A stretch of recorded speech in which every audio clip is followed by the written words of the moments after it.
Hi everyone, I'm Tyler and this is my husband Dylan, and we'd like to show you through our sustainable passive home today.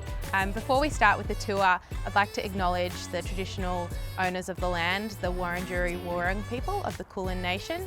We'd like to pay our respects to the elders past, present and emerging, and take you through our home today. Coming through.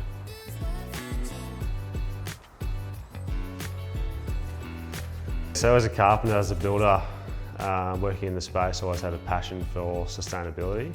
So after I finished my Passivhaus course, I actually resigned from what I was doing and decided to create all projects, which was going to focus on retrofitting existing buildings to Passivhaus standard, which is also known as EnerPHit. And when we first created the business, I quickly found out that not a lot of clients want to use a builder that's never done an EnerPHit as their first EnerPHit. So we decided to purchase this property, a leaky old 1950s weatherboard, and do it ourselves first and create a bit of a showcase, and hopefully other clients can, adopt and use this method for their own projects. Welcome to our home. As a builder and a landscape architect, we had some really good knowledge of how we could repurpose and reuse materials in our home and just really create a small footprint on the environment as we were building. Passivhaus standard is undoubtedly top tier for the home's operational energy, but when you can apply Passivhaus to an existing building, you also tackle embodied energy. You're extending the lifespan of an existing structure. When you build a new home, you generally have carbon debt, which kind of exists with the building materials that you use for the project.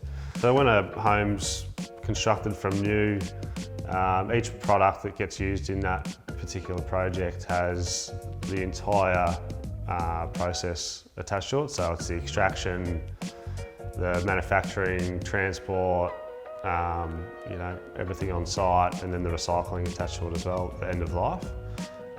So when we found this particular project, we identified a lot of the existing resources we could reuse on the same site. Some really great examples of how we've repurposed materials in the home today that we'd like to share with you is in our main bathroom. We have milled up some existing timbers that came out of the framing of the existing home. We had them milled into beautiful vanities that you just can't buy this sort of stuff off the shelf, and it tells a story as well. You can see the old nail holes and just that history in the timber. Another feature of our bathrooms and what we tried to do in the house is use stone offcuts. So finding offcuts at stone masons and stone suppliers meant that we were using something that's just going to get smashed up and go to landfill.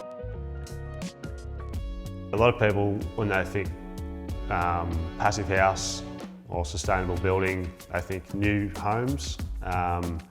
But unfortunately, if we just knocked all the houses down in Australia and built passive houses, all the embodied energy and carbon targets would just surpass where they need to be. So we need to get in and do the nitty-gritty, the grunt work, and retrofit these buildings. These floorboards are another great example. These were existing boards that we pulled up and we stored on site for about 8 months, and then we relayed them all back down, had them sanded, and the result speaks for itself. Gorgeous, beautiful hardwood floors. You just can't buy this sort of timber off the shelf anymore. One of the great things when visitors come and see our home, they're always commenting on how homely it is, and I think that really comes back to this reuse of timbers and materials and this story that it tells.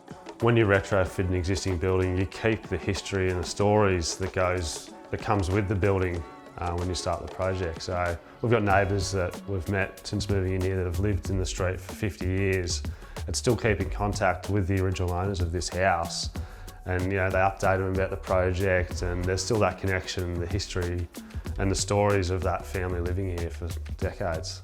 You'd actually be quite surprised throughout the entire project. There's little dots and bits of material reuse throughout the entire home and through the landscape as well. Yeah, so we've got recycled battens that form a lot of our cladding out the back. We pulled down an old chimney at the front of the house, and that's now incorporated into a new chimney as part of my landscape design. All of our window reveals internally and externally as well are all recycled timbers that we've pulled from the property. So along with just the aesthetic value of it looking great, this reuse does save you money, and it is, limiting our environmental impact as we build it. Yeah, I think it's talked about a lot, the payback of not using energy and all that sort of thing. All that's data driven and can be very measured quite easily, but the health benefits is something that you can't really measure, because it's down to human interaction and how we behave. Prior to moving into the home, I was sick constantly and forever, just getting colds and just feeling generally unwell. And dog Rocco's here to join us. He loves it in here because it's climate controlled. But yeah, not being sick for the last 6 months and just generally feeling so much better. Acoustic performance is another huge kind of byproduct of building like this. You wouldn't know, but just over that back fence there is the Eastern Freeway, and when you're inside the building you can't hear it at all.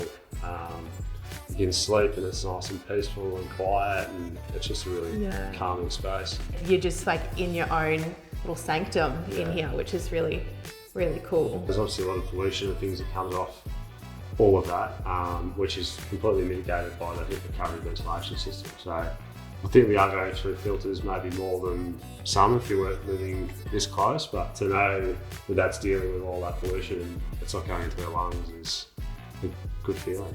I think when a lot of people hear Passivhaus, EnerPHit, high performance, deep energy retrofit, all these sorts of terms, it can get a bit confusing and it sounds very high tech, but if you find yourself a builder, Passivhaus builder, a Passivhaus architect, it's not rocket science. It's easy building. There's a step-by-step process to follow.